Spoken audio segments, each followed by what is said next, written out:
ഒഞ്ചിയത്ത് ആർഎംപിക്ക് പരസ്യ പിന്തുണയുമായി UDF രംഗത്തെത്തി. UDF സ്ഥാനാർത്ഥികൾ ഇല്ലാത്ത സ്ഥലങ്ങളിൽ CPIM-നെ പരാജയപ്പെടുത്താനായി ആർഎംപിക്ക് വോട്ട് ചെയ്യണമെന്നാണ് UDF പഞ്ചായത്ത് കമ്മിറ്റിയുടെ പേരിൽ പുറത്തിറക്കിയിരിക്കുന്ന നോട്ടീസിലെ ആഹ്വാനം. അതിനിടെ ആർഎംപി നേതാവ് N വേണുവും മുഖ്യമന്ത്രിയുമായി കൂടിക്കാഴ്ച നടത്തി. തെരഞ്ഞെടുപ്പിന് ശേഷം TP വധത്തിലെ ഉന്നതതല ഗൂഢാലോചനയെക്കുറിച്ചുള്ള അന്വേഷണം നിലച്ചതിനെതിരെ സമരം ആരംഭിക്കുമെന്ന് KK രമയും പ്രഖ്യാപിച്ചു.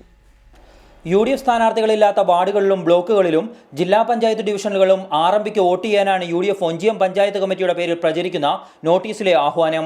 നോട്ടീസിലെ ആഹ്വാനത്തെ അംഗീകരിക്കുന്ന നിലപാടാണ് തങ്ങളുടേതെന്നായിരുന്നു കോഴിക്കോട് DCC പ്രസിഡന്റ് KC അബുവിന്റെയും പ്രതികരണം.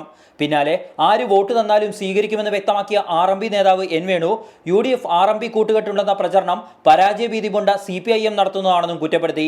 UDF മത്സരിക്കാത്ത ഇടങ്ങളിൽ ആർക്ക് വോട്ട് ചെയ്യണമെന്ന് തീരുമാനിക്കേണ്ടത് UDF ആണ്. പരാജയ ഭീതിയിൽ നിന്നും ഉയർന്നു വരുന്ന വില കുറഞ്ഞ ആരോപണമാണ് UDF-മായി ആർഎംപിക്ക് ബന്ധമുണ്ട് എന്നത്. രാവിലെ മുഖ്യമന്ത്രിയുമായും N വേണു കൂടിക്കാഴ്ച നടത്തിയിരുന്നു.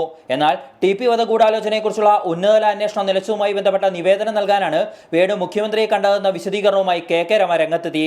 മാത്രമല്ല, ഈ വിഷയത്തിൽ തിരഞ്ഞെടുപ്പിന് ശേഷം സമരം തുടങ്ങാൻ തീരുമാനിച്ചതായും രമ അറിയിച്ചു.